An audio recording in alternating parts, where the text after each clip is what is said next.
So Kathie Pollard is the Scottish Land Commission's head of policy, and she's going to give an overview of the current Scottish policy context and will give some details on the Commission's work on alternative governance models and collaboration. So I'll hand you over to Kathie now. Thanks very much, Karen, and it's really great to be here today. I suspect the most interesting bit will be Harriet and Nathan's presentation. You guys are actually in the thick of it doing this work, but I just wanted to set out very briefly the policy bigger picture in Scotland. Next slide, please. So this is just an image to demonstrate that we're in a really busy policy landscape. We're facing a number of pressures and opportunities for delivering joined-up solutions. We hear the word integrated land use used all the time when we talk about climate change, biodiversity, food, housing and infrastructure. Really what this means is delivering multiple benefits. How do we take a holistic approach to delivering on all these different strategies and plans and requirements? And you will know what that's like on the ground. I just wanted to highlight here that we've got a land use strategy for consultation that is due to close on the 5th of October. There is also a land use and agriculture just transition plan consultation that also closes on the same day. So if you find any of the points covered today useful and you want to submit your response, that's the deadline. Next slide, please. So how do we deliver these national priorities on the ground at a local scale, a regional scale, and at a national scale? So we've done some research to help inform how you connect those different priorities and what kind of governance or ownership structures could help with that. How do you deliver a wider public benefit and these multiple outcomes?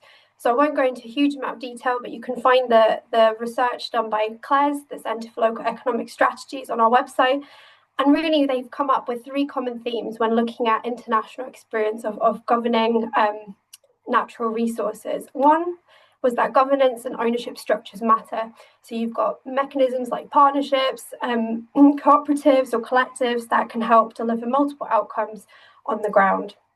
Local governance or governments are also really important in directing and leading and ensuring that decisions are made that benefit multiple parties at different levels.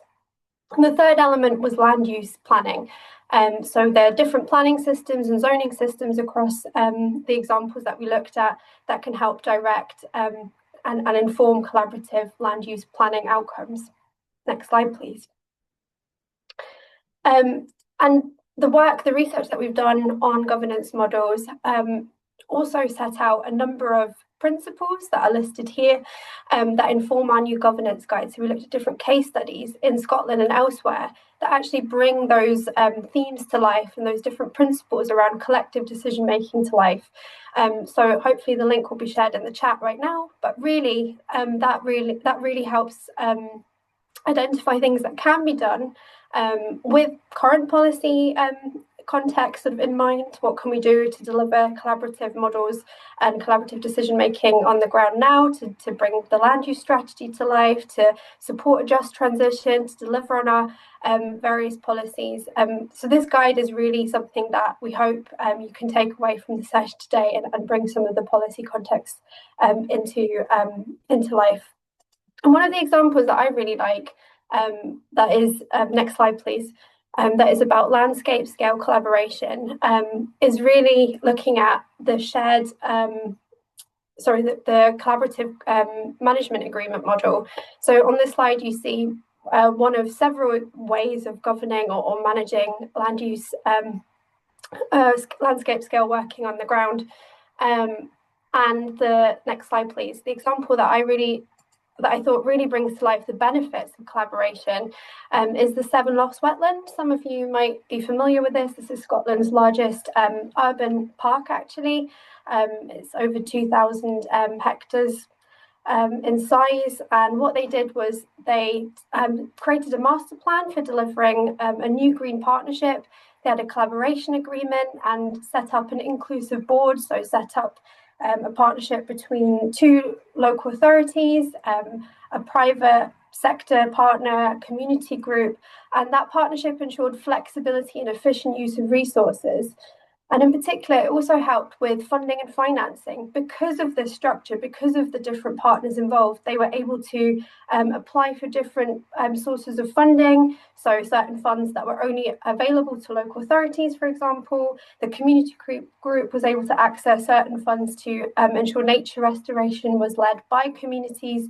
So I think that really highlights the agility in this collaborative approach and some of the benefits to place-based collaboration. Final slide, please.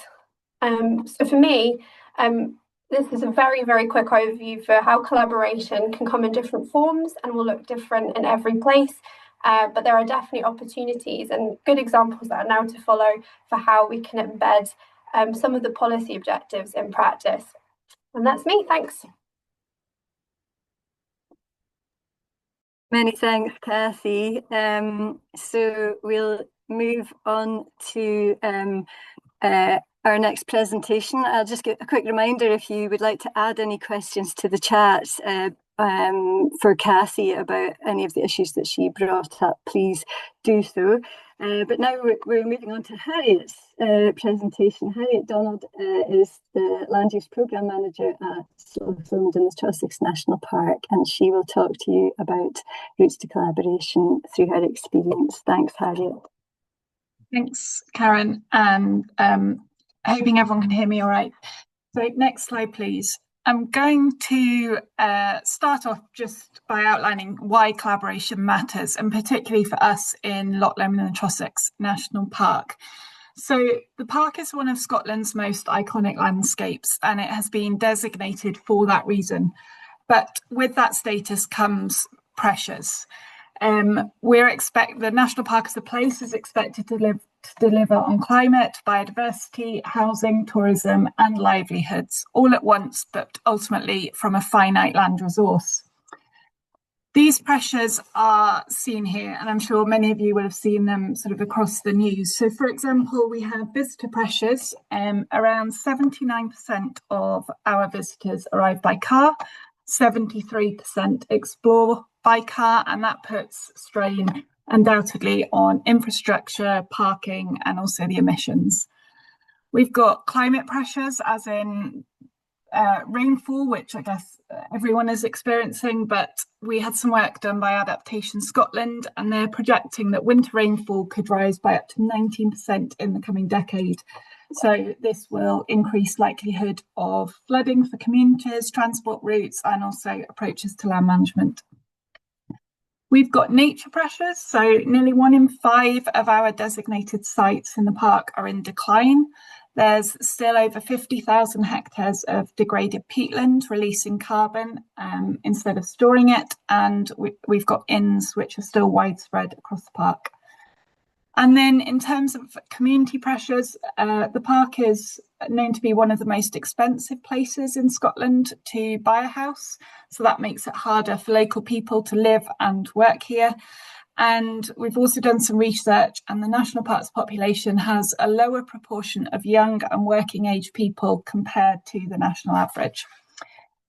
So communities and land managers experience these challenges side by side, and that is often on the same piece of ground. So that's why collaboration for us isn't just desirable, and it is essential to deliver outcomes that work for people, nature, and place. But too often, people are feeling that decisions are made about them rather than with them. And I think this goes for communities, but also land managers alike. So the real challenge for us is to try to bring these perspectives together, and that's planning for people and for land as part of the same conversation. Next slide, please. So in the national park, we've got examples of this collaboration, and I just thought I'd give you a quick high-level overview of some of these. So firstly, local place plans, which we support through recognition, but also resource through a member of the team, and also funding into local communities.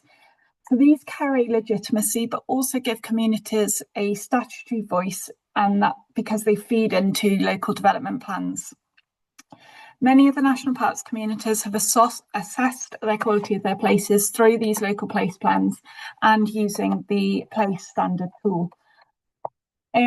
We've also got place-based partnerships such as the Strathard partnership, and the visual in this slide is and it is part of the framework that came out of this piece of work. And that's a practical example of co-design. So we've looked at trying to tackle some of the issues collectively rather in silos, and we've done that through creating a framework, and this was prepared jointly through the Community Council, the Community Development Trust, the National Park Authority, Stirling Council, and also Forestland Scotland, being one of the largest landowners in that area. So the framework identifies development and infrastructure needs for the area, but also alongside opportunities for investment in natural capital, such as woodland expansion and peatland restoration. We also support forums for conversation, such as the Loch Lomond Land Management Forum, and this has brought together estates, agencies and local groups sort of round the table. And finally, regional land use partnerships and their associated regional land use frameworks. I'm sure everyone's aware, but just to give that sort of overview, this is a national initiative, and we in the park are working with Scottish Government to pilot a partnership in the park. This will deliver a land use framework and a partnership with local and national stakeholders, and ultimately we're looking for it to develop a framework which will give agreement on clearer land use priorities and also have the potential to guide how future funding is targeted. For us, we're seeing these regional land use partnerships as scaling up what's already worked locally, so through Strathard and Loch Lomond. Next slide, please. So for us, it is the next local development plan, which is the real chance for us to integrate statutory development planning with also strategic land use planning. And that is through integrating this regional land use framework into the LDP. So we're looking to deliver an LDP which will embed community priorities through local place plans, which have already been written, aligned with the regional land use framework evidence and land management strategies of land managers within the park, and ultimately create a single joined up vision for development, land, nature, climate and services across the landscape. If we, as Loch Lomond and the Trossachs National Park Authority, can deliver on this opportunity, we do think that we'll be delivering on a new model, and this will be planning for people and planning for land, which can come together in practice. Next slide, please. It goes without saying that there's quite a few hurdles to get over before we get to this stage, and we are at the beginning of this process. So success for us will be dependent on some of these key steps, which I've put in this slide. Doesn't catch them all, but we need trust and transparency between landowners and communities. We need support so communities have the skills and the resources to take part, and that goes for land managers as well. We need mechanisms that connect local conversations with these strategic frameworks. So that is local place plans, local forums to deliver the land use framework. And we also need tools to enable the delivery once the plan is written. So that's taking a plan to actual practice on the ground. And that could be through the ability to, for example, direct future funding. So next slide, please. In conclusion, we're not starting from scratch. Collaboration is already happening in the National Park and is visible in local place plans, Strathard Partnership and Loch Lomond. The next step for us is to knit these together using the new and next local development plan and the regional land use framework being integrated. We have started this process, and I'll pop a link in the chat for anyone who wants to find out more information, and also my contact details for any follow-up conversations. Thank you. Thank you, Harriet. So, yeah, do post any questions for Harriet in the chat if you would like to. And I would like to hand over to Nathan Berrie, who's Wildlife Management Officer with NatureScot, and he's going to speak about his experiences of the challenges and opportunities of collaboration on deer management. Yeah, thanks very much, Karen. Good to see some familiar faces and some names I've not seen for a while, so hopefully get a chance to catch up with you after this. Yeah, so as Karen says, I'm going to chat about collaboration at scale through the lens of deer management, and particularly within the rainforest zone of southwest Scotland. Next slide, please. So I think it's really important to recognise that we can't do everything always all at once. And really what we need to do is focus our resource and attention on some key areas as well. So a lot of our work within the deer team at NatureScot is delivered through an operational delivery work stream, which is basically a prioritisation exercise set up through the Strategic Deer Board. For those that aren't familiar with the Strategic Deer Board, that's just a collection of government agencies that have an interest in deer and a number of divisions of the Scottish Government as well. And that really steers what we do in terms of our resource, time, finances. There's a team of us of WMOs, Wildlife Management Officers. We all have geographical areas, and I cover mostly Argyll, which takes in a lot of the rainforest interest. So for the purpose of this talk, I'll be focusing on them as well. Next slide. So many of us, we tend to look at landscape scale deer management through the lens of upland red deer. And we kind of have this siloed approach to how we go about collaboration through traditional DMGs.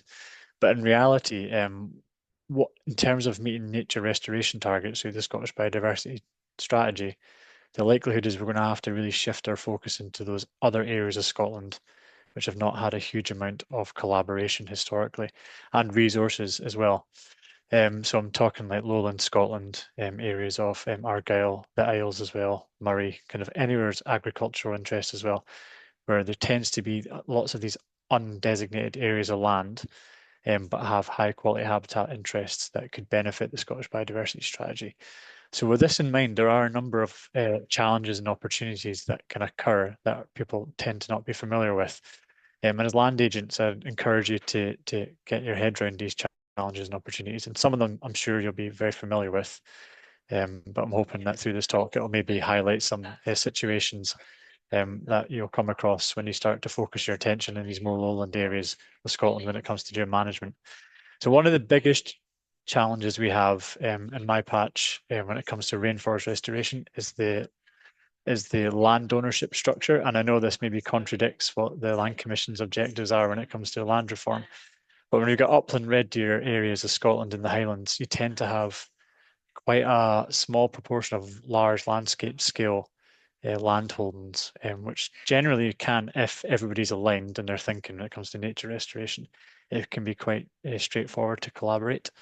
Whereas when you look at Argyll coastline, where we have quite a lot of high interest rainforest sites, it's a collection of very small land holdings, maybe 2,000 to 3,300 hectares in size. There's many of them. They tend to have a secondary, third, tertiary interest in deer management as well. So trying to get landowners to work at scale in those sorts of landscapes can be really quite challenging as well. When it comes to woodland restoration as well, with deer management in mind, the scale of cull that's required is very, very significant. And often those individuals who are very, it usually tends to be an open door when you have that conversation about nature restoration. When they understand the scale of the cull required, the appetite can sometimes run a bit dry as well. So it can be very difficult to get that message across. There's different species involved. The habitat and terrain is very difficult logistically to manage deer.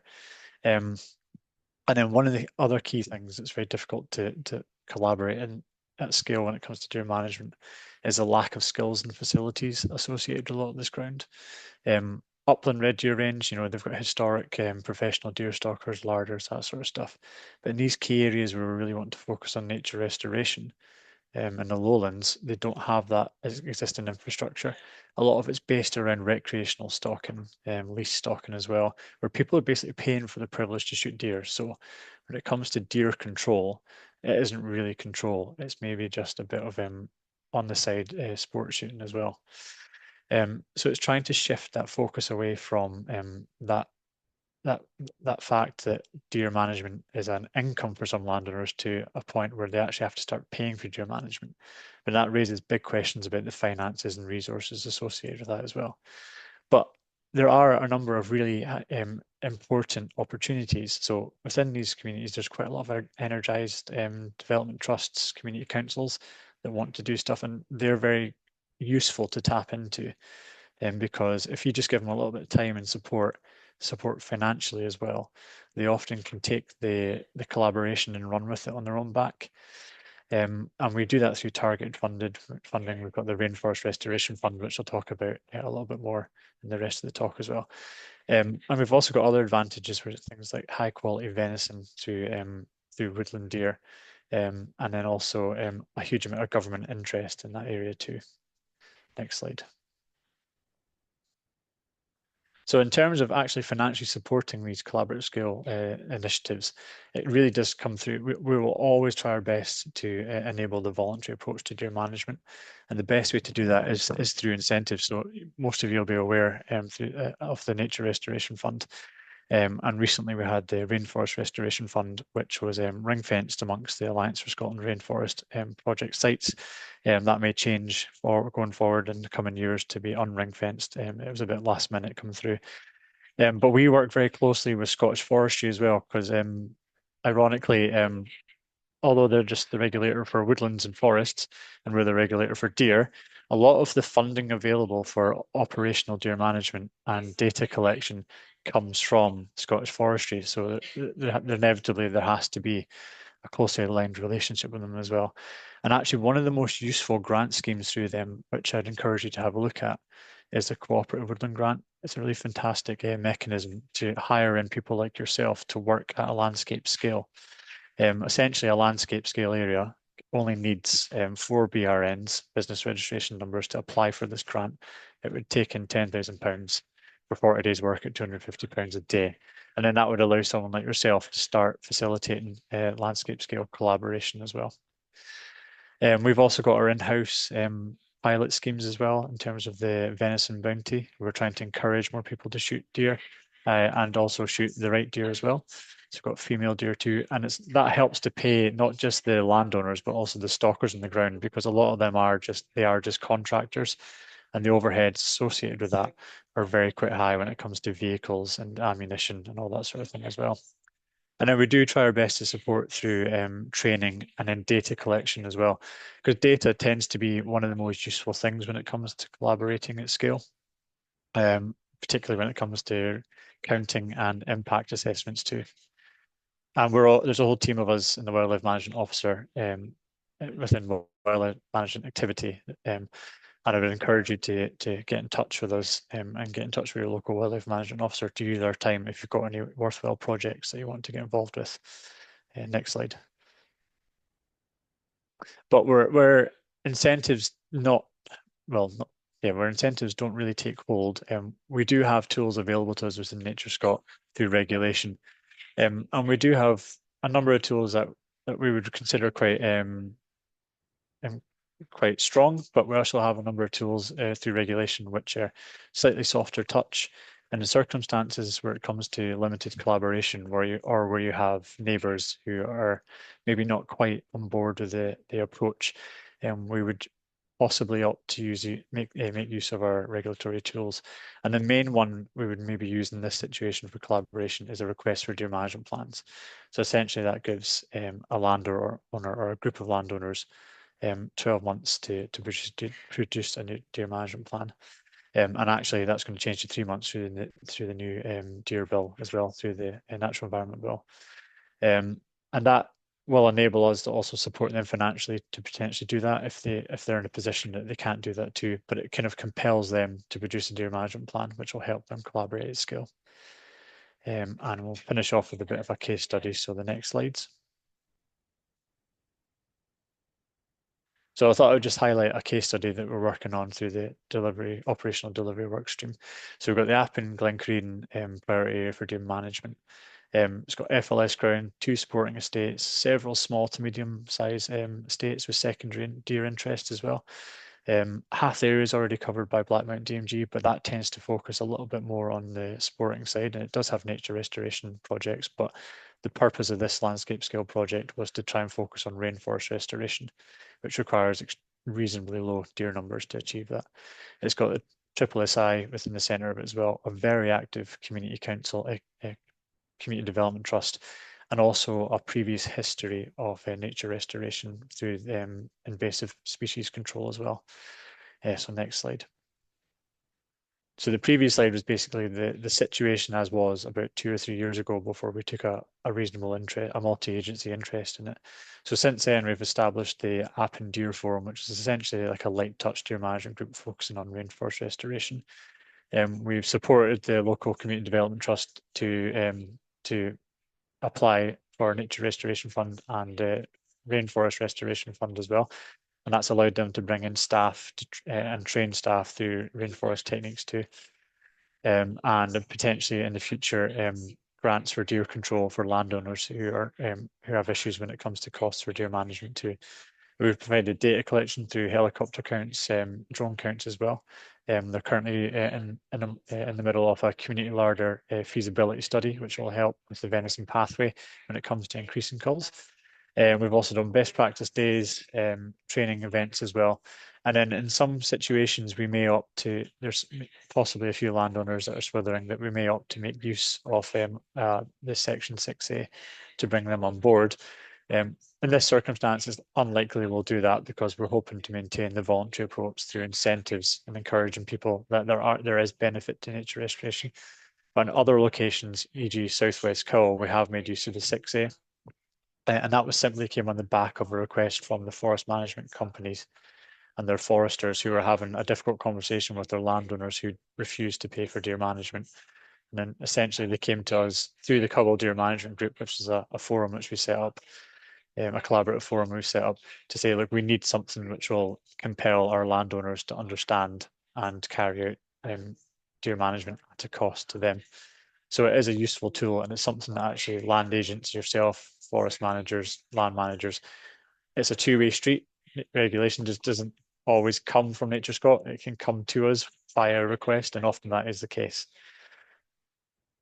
And that's everything from me. Happy to take any questions.